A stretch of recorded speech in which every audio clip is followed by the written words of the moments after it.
Monsieur Formidable. Monsieur Formidable était capable de faire des choses vraiment formidables. Il pouvait courir aussi vite que Monsieur Pressé. Il pouvait même aller plus vite que Monsieur Pressé conduisant une voiture. Il pouvait cuisiner mieux que Monsieur Glouton.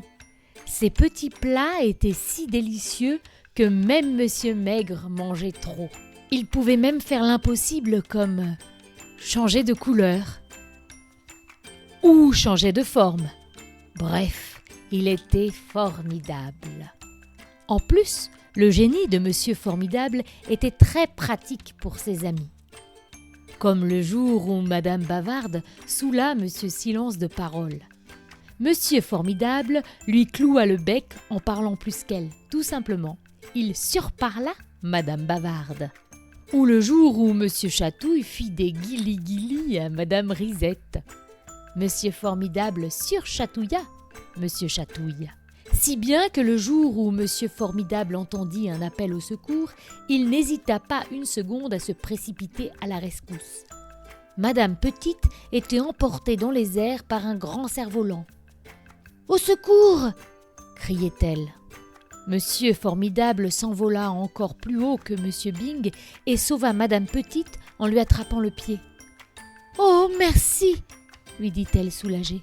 « J'étais en train de faire du cerf-volant avec Madame Canaille, mais quand il a été assez haut dans le ciel, Madame Canaille a lâché la corde alors que je la tenais encore dans mes mains. » Voyons comment nous pouvons régler ça, répondit Monsieur Formidable. Être plus canaille que Madame Canaille ne doit pas être si difficile, pensa Monsieur Formidable en se rendant chez Madame Canaille. Sa première farce fut de changer de couleur, si bien que Madame Canaille ne put voir qui lui défaisait son nœud. Mais comme tu t'en doutes, ce tour n'était pas du tout assez canaille. En revanche, ce qui fut très canaille de la part de Madame Canaille, c'est lorsqu'elle s'amusa à attacher ensemble les lacets de chaussures de Monsieur Formidable et qu'elle éclata de rire en le voyant se casser la figure. Monsieur Formidable comprit qu'il allait devoir redoubler d'efforts. Il se mit à réfléchir très fort et imagina un plan diabolique. Il allait creuser un trou et faire tomber Madame Canaille dedans. Cette nuit-là, Monsieur Formidable prit sa bêche et sa torche, puis il sortit de chez lui. Mais il tomba aussitôt dans un trou rempli de mélasse creusé par Madame Canaille. Le lendemain, Monsieur Formidable fut bien déterminé à donner une leçon à Madame Canaille. Mais il ne put aller nulle part. Quelqu'un avait crevé les pneus de sa voiture. Et tu sais comme moi qui ça pouvait être. Malgré tous ses efforts, Monsieur Formidable ne réussit pas à être plus canaille que Madame Canaille. Il fut bien obligé de l'admettre.